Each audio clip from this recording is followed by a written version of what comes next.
Does coming up with a weekly meal plan make you start to hyperventilate? Is it the one, well, maybe not the only one. Is it one of those things that you procrastinate because you just don't even know how to get started? I have a new way to think about it. So tune in and try this instead of menu planning.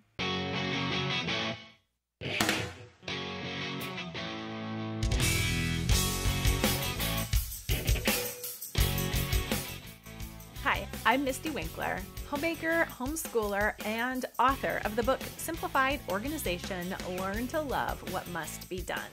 I want to help you learn to love your life as a mom at home.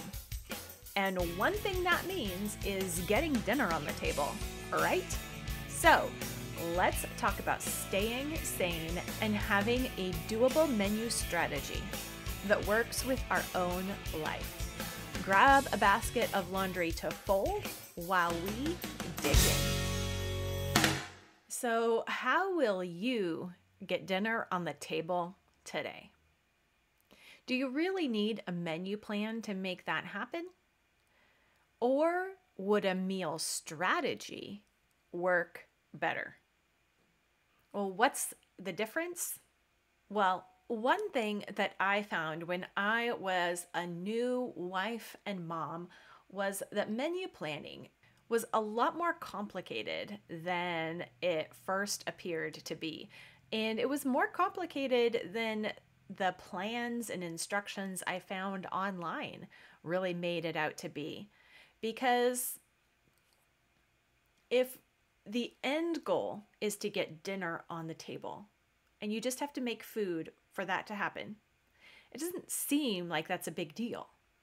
But there are so many steps leading up to that, and the order that they go in is not intuitive. So if we start with the end in mind, we have a complete dinner on the table.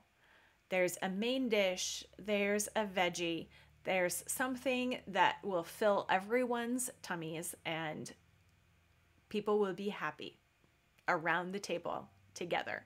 That's our end goal. But then if we look at where we start to get to that end goal, we usually start with a blank slate. Maybe a beautiful looking menu planning page, maybe a stack of cookbooks, maybe dozens of saved websites with recipes and ideas. We probably have a backlog of pressure or questions about food standards and what we really should be serving our families, what counts as good enough. We have these unresolved questions circling in our mind as we sit down to fill out that blank menu plan, and we got nothing. All those pieces don't resolve. On top of that, whatever you say you're going to make for dinner, it turns out you actually have to have the ingredients for that on hand, and you have to have the time available to put it together. Different dinner recipes take a different amount of cooking time, a different amount of prep, a different amount of cleanup. There are so many variables at hand that just sitting down and saying, I'm going to plan the meals for the week, just really doesn't work a lot of the time because there's so much going into that process. So what's a homemaker to do instead? Well, instead of a meal plan, think about it like a meal strategy. This is something I've been teaching inside Convivial Circle for a little over a year now. And it's funny how just changing up our terminology can help break us out of thinking ruts and expectation ruts and even creativity ruts. We need to change how we think about things so that we can think of new solutions. And choosing a meal strategy rather than a meal plan has been one helpful solution for me. If we think about a strategy rather than a plan, then we're thinking about dinner as a goal, as an objective, that we have to maneuver ourselves towards with a strategy. And that's a more realistic, imaginative picture of our process than just a menu plan, as if writing something down on paper will magically make something in the future happen. Making a plan is really not enough because there are so many contingent parts to getting dinner on the table. Now, a big part of getting dinner on the table is having the food on hand. And that's where having an efficient, really honed in pantry is essential to a meal strategy. But we're going to talk about your pantry and keeping staples in your pantry so that you can put together your meal strategy quickly in the next video. For the rest of this video, I want to talk about what specifically goes into a strategy for getting dinner on the table every day with your family. We all know, right, that a plan does not survive first contact with reality. Most of the times, our plans are daydreams, and that includes meal plans. But if we think about a meal strategy, we're automatically putting ourselves in a problem-solving mode, thinking about the most effective, the most efficient way to get from here to there. So a meal strategy is not even something that you have to redo every week. A meal strategy will take you through until something in life changes. The schedule, the seasons, there's always something changing in life that does demand that we change up our strategies. But a strategy will probably last more than a week.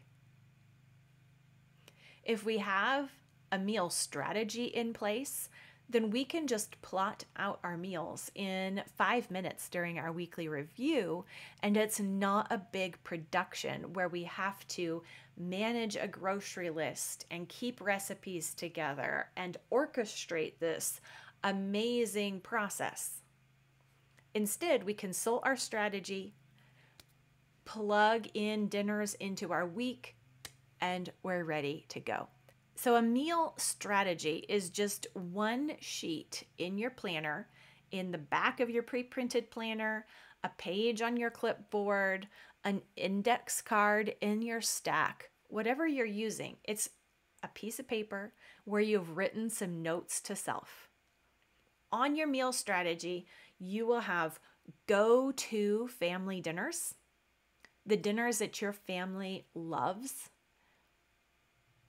And it won't be every single family dinner that you love. It will be a selection.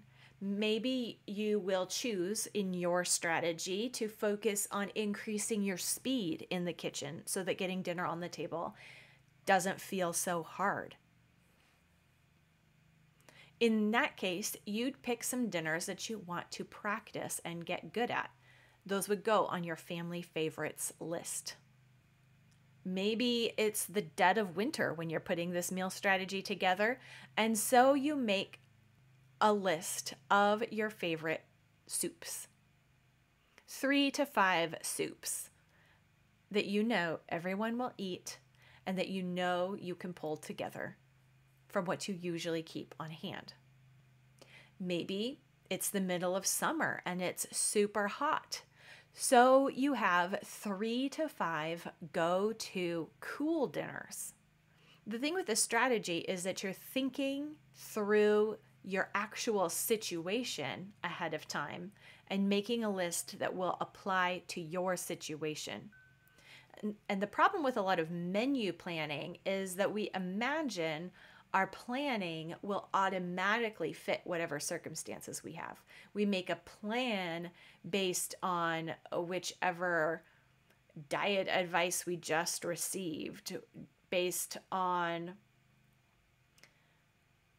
whatever food blog we were just browsing, based on all kinds of food ideals rather than starting with our actual situation.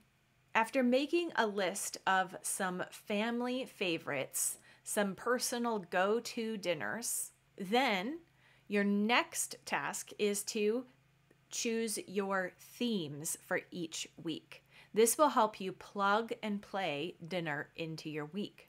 So this is where you choose things like doing Taco Tuesday or Pizza Friday. The more you can kind of put menu planning on autopilot like that, the better. It's the planning that's on autopilot, not the cooking part of it, which is sometimes where we get it backwards. We think if we put a bunch of work into the plan, then there's no work for, then there's going to be no work left for making the dinner. It doesn't work that way. We want to put the plan part on autopilot so it takes less thinking, and then we're more free and ready to put the work into actually making the food and putting dinner on the table.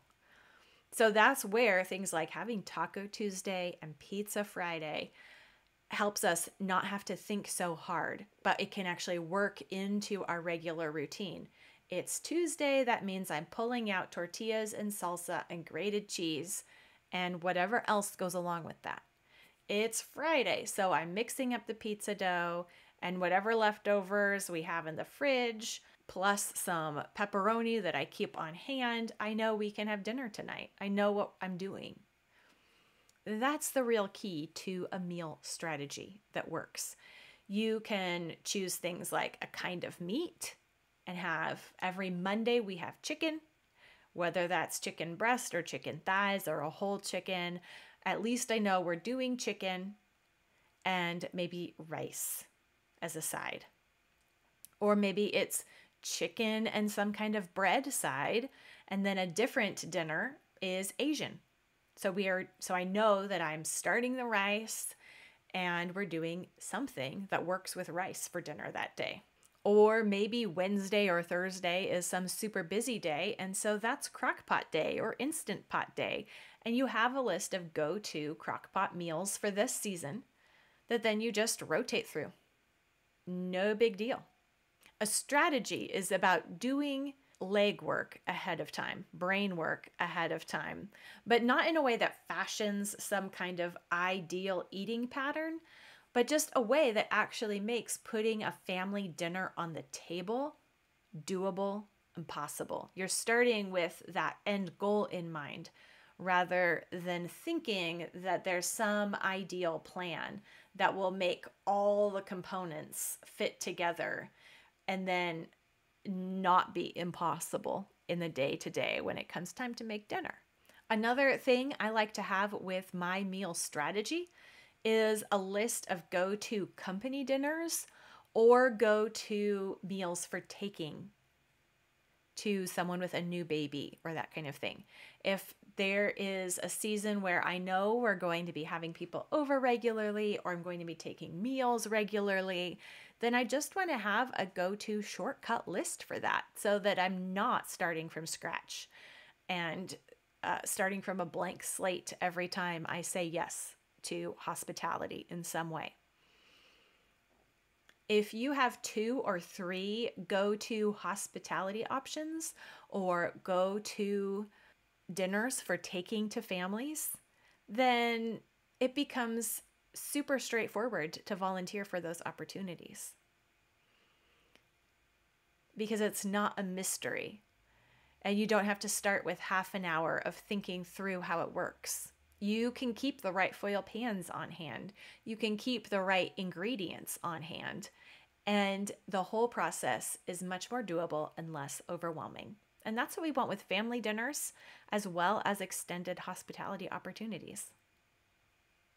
We want to spend our time and our energy enjoying our people, not trying to make too many details work together. Now, like I said, to make this happen, you really need a good pantry. So we'll talk about that in the next video. I do have a free menu plan template that will help you put together themes and plug and play dinners from your strategy.